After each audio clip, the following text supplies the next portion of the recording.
Magandang araw po mga kaibigan, mga magulang at mga kabataan. Maraming salamat po sa inyong patuloy na pagsubaybay sa programang ito ng Iglesia ni Cristo, ang programang Pasugo. Sa pagkakataon pong ito ay muli nating makakasama ang kapatid na Limuel Solano. Kapatid na Lem. Maraming salamat po, kapatid na Ron. Mga kaibigan, halos kalahating taon na po mula nang ang mundo ay ginambala ng pandemyang ito. Ilang buwan din po nating nakasama ang ating buong pamilya sa loob po ng ating tahanan. 24 oras. Masaya po yun dahil sa noong wala pa pong pandemya, harapin po natin ang katotohanan. Marami po sa atin ang halos hindi po ito nagagawa. Hindi po lahat ay naging masaya sa kanila pong tahanan sa panahon po ng pandemic. Marami po ang nahulog sa tinatawag na domestic violence. Dapat po sana ay matatag, payapa, at maligaya ang bawat sambahayan. Tama po yun, kapatid na Ron.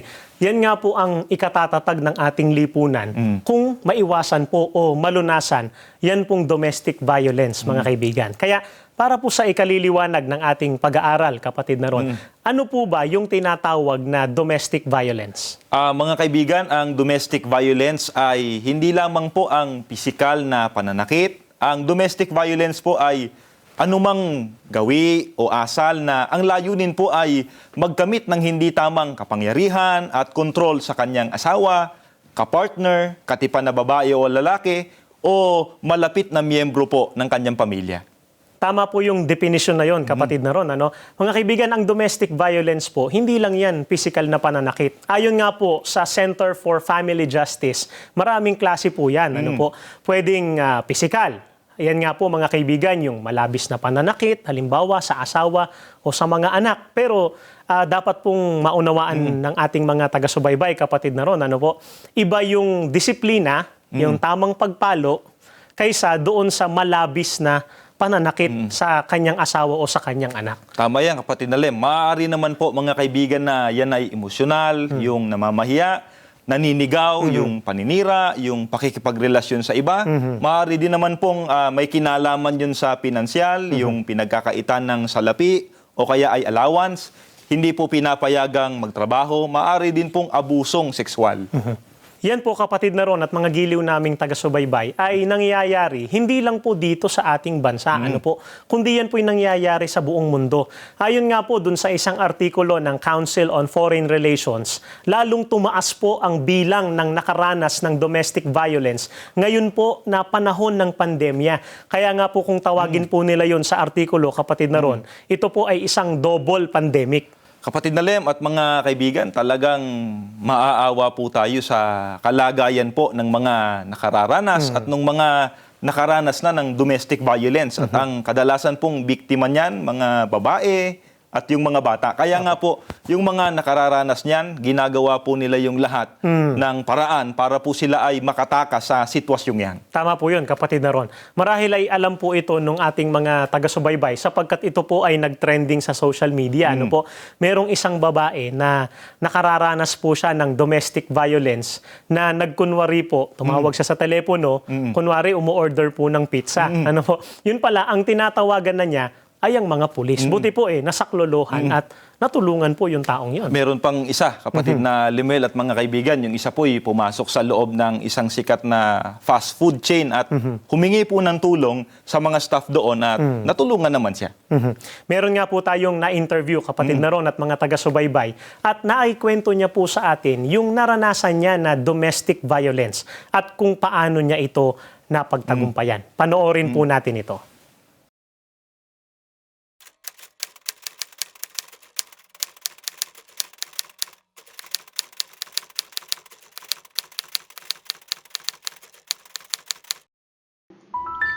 Bali, nangyari po ito lang pong panahon nung mag-start po yung lockdown. Kasi nga po hindi na siya nakakapasok sa work, kaya dito lang po siya lagi sa bahay. Simula po noon, nalulung po siya dun sa paglalaro sa cellphone, yung pag-mobile legend. Na-addict po yata siya kaya maghapon, magdamag. Maglalaro po siya.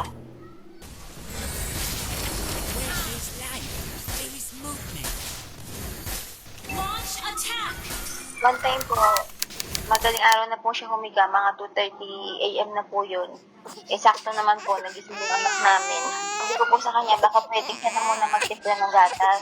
Nagalit po siya, naantok na raw siya, tsaka masakit na daw po yung ulo niya. Tumayo po ako, tapos ako na po yung nagtimpla ng gatas. Hindi ko po alam na inisyata siya kasi inutusan ko siya. Kaya nung pagbalik ko po sa higaan, sinumbatan niya na ako. Sabi niya, wala naman daw akong kwenta. Wala daw ako na itutulong sa kanya. Wala naman daw po akong ginagawa. Dito lang naman ako sa bahay.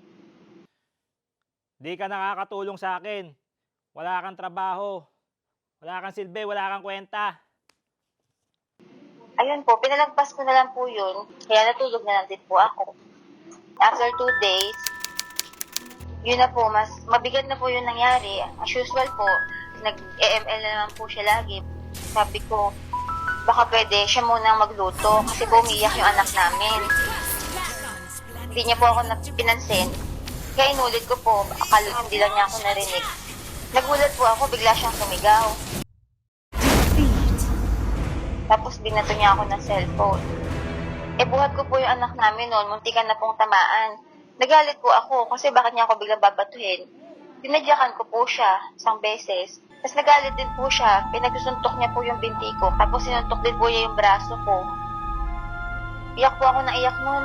Hindi ko po kasi matanggap na pinagbuhatan niya ako ng kamay. Sa loob po ng 3 taon namin na mag-asama, ngayon lang po ako tuluyang nasaktan. Dati po kasi paamba-amba lang naman. After po humupa nung sitwasyon, sabi ko sa sarili ko, sabi ko po di na dapat umaulit. Kaya makikipaghiwalay na lang ako. Alis kami ng anak ko, punta lang po ako sa parents ko. Nag-impake po ako. Tapos nung nag-impake na po ako, lumapit siya. Bigla po siya umiyak, nagmamakaawa sa akin. Huwag ko daw po siyang iiwan. Ayaw daw po niya na mawala kami ng anak niya sa kanya kasi kailangan daw po niya ako, mga anak namin. Mahal daw po niya kami. Mahal ko rin po yung asawa ko.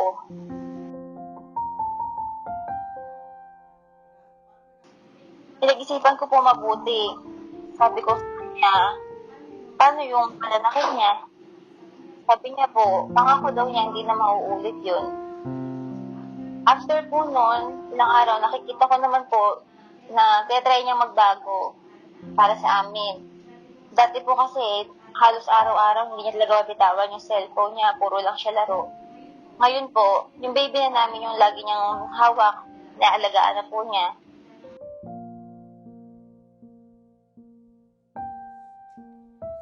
Sana nga po hindi na mangyari na pagsalitaan niya ako ng ganun tapos pagbuhatan ng kamay.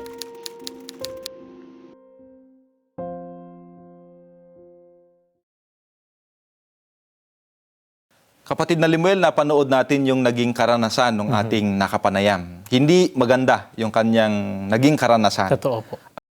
Pero nakita natin kung paano niya hinarap yung kanyang pinagdaanan. Hindi siya nawala ng loob, hindi siya nawala ng pag-asa. Naging matatag siya, kaya nakayanan niya. Sana po kapatid na ron, maging inspirasyon yun, yung nangyari sa kanya sa mga kababayan po natin o sa mga naaabot ng programa na ito, kung paano po nila dapat harapin yung gano pong sitwasyon. At meron din pong mga local government units, at maging ang ating kapulisan na handa pong tumulong sa mga nakararanas po ng domestic violence. Pero mga kaibigan, hindi po lahat ay nakatatakas sa kalagayan na yan.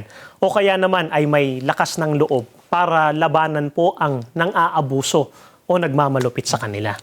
Kaya napakahalaga po na i-address natin ang isyong yan. At alamin po natin kung ano po ang itinuturo ng ating Panginoon Diyos tungkol po dyan sa pamamagitan po ng banal na kasulatan. Kapatid na Limuel, kung Biblia po ang ating sasangguniin, dapat po bang pagmalupitan ng lalaki ang kanya pong pamilya? Pakinggan po natin ang pagtuturo ni Apostol Pablo, mga kaibigan.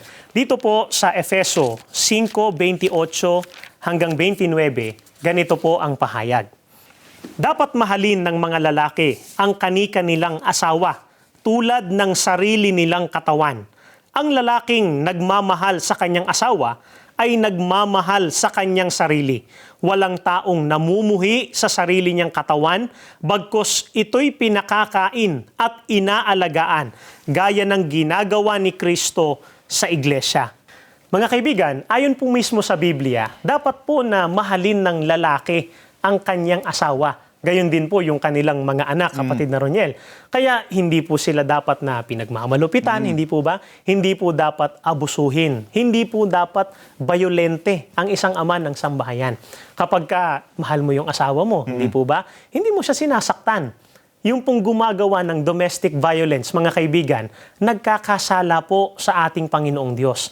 At siya po ay paparusahan ng ating Panginoong Diyos. Tama, kapatid na Limuel. At mga kaibigan, ang pagmamahal po sa ating asawa, kung mayroon na, maging sa atin pong mga anak, yan po ay pagmamahal sa atin pong sarili. Tinatanong po namin kayo, mga kaibigan, may tao po bang nasa matinong kaisipan na sasaktan niya ang sarili niya? Di po ba wala? Kundi ito po ay kanyang inaalagaan, pinakakain niya ang kanyang katawan. Ganoon din po ang dapat gawin ng isang ama para po sa kanyang pamilya. At ang pagmamahal sa asawa ay itinulad po sa wagas na pagmamahal ng atin pong Panginoong Jesucristo sa kanya pong iglesia. Tama po, kapatid na Ron. Tatandaan natin, mga kaibigan, ito po ay utos ng ating Panginoong Diyos na mahalin natin ang ating asawa. Kaya kapag nilabag ng isang tao ito, pinagmalupitan niya po yung kanyang pamilya, physical man o emosyonal, kasalanan po yan sa Panginoong Diyos, mga kaibigan. Ngayon, kapatid na Ron, tulad po ng napag-usapan natin kanina, hindi lang po physical yung domestic violence, kundi pwede rin siyang maging emosyonal. Tama, kapatid na Limuel at mga kaibigan, ang isang madalas din pong nangyayari ngayon ay yung pagtataksil ng isang lalaki o isang babae na ang ibinubunga po ay emotional torture sa kanila pong pamilya. Ano po ang sama, kapatid na Limuel, kapag ka po iniwan ng isang lalaki o babae ang kanyang asawa at ang kanya pong mga anak? Pakinggan po natin, mga kaibigan, ang pagtuturo ng Panginoong Hesukristo. Dito po sa Lucas 11, ang talata po ay 17. Ganito ang kanyang pahayag. Datapwat siya na nakatataho ng mga pag-iisip nila. Sa kanila'y sinabi, ang bawat kahariang nagkakabahabahagi laban sa kanyang sarili ay magkakawatak-watak, at ang sangbahayan na nagkakabahabahagi laban sa sangbahayan ay nagigiba. Mga kaibigan, nagigiba po o nawawasak ang pamilya. Kapag ka po yung lalaki, yung ama ng sambahayan, o kaya minsan nangyayari din po ito yung maging yung nanay, po, ay humiwalay po sa kanilang asawa dahil sa pagtataksil. Kaya nga, kapatid na Ron, meron tayong tinatawag na mga broken family po, at dumadami din po yung ganyan sa panahon po natin ngayon. Tama, kapatid na Limuel, yun po kasing asawang iniwanan, puno po ng sama ng loob, at lahat po ng responsibilidad ay naiwan sa kanya. Opo, napakahirap po noon, kapatid na Limuel. At hindi lang yung kapatid na Ron, mga kaibigan. Yung mga anak na naiwanan din po, nagtatanim yun ng sama ng loob. Hindi naman po natin sinasabing lahat, kapatid na Ron, kundi marami, merong ilan na nagiging problem child kung tawagin. Huwag nating payagan na mangyari po yun sa ating sambahayan, mga magulang. Kaya mga ama at ina po ng sambahayan, mananawagan po kami. Alagaan po nating mabuti at kandilihin ang atin pong buong pamilya. Ngayon, kapatid na Limuel, ano po ang sama kapag ka pinabayaan at hindi kinandili ng isa pong ama o kaya ay ina ang kanila pong sambahayan? Mabuti po ay basahin po natin ang pagtuturo ni Apostol Pablo. Dito po sa unang Timoteo 5, ang talata po ay 8. Ganito ang pahayag. Datapwat kung ang sino man ay hindi nagkakandili sa mga sariling kanya, lalong-lalo na sa kanyang sariling sangbahayan, ay tumanggi siya sa pananampalataya at lalong masama kaysa hindi sumasampalataya. Mga kaibigan, napakasama po pala ng pagpababaya sa atin pong sambahayan. Ang katumbas po nun, sabi sa Biblia, tumatanggi tayo o tumatalikod tayo sa pananampalataya. At masama pa, masahol pa, kesa po dun sa hindi sumasampalataya. Hindi mabuti yon, kapatid totoo po. na Limuel. Sapagkat ayon po sa Biblia, mga kaibigan, hindi po maliligtas sa araw ng paghuhukom ang hindi po sumasampalataya. Totoo po. Yung nagpapabaya sa pamilya, kapatid na Ron, mga kaibigan, masahol pa po yun. sa hindi po sumasampalataya. Kaya tinatanong po namin kayo, maliligtas po ba sila? Hindi po. Kaya napakahalaga po na kandiliing nating mabuti ng mga magulang, ng ama at ng ina ang atin pong sambahayan. Ano naman ang kabutihan, kapatid na Limuel, Kapo. kapag kinandili po ng mga magulang ang kanilang sambahayan, ito po ay kanilang pinangalagaan, Kapo. batay na rin po sa kautosan ng ating Panginoon Diyos. Basahin po natin, kapatid na ron at mga giliw naming taga-subaybay.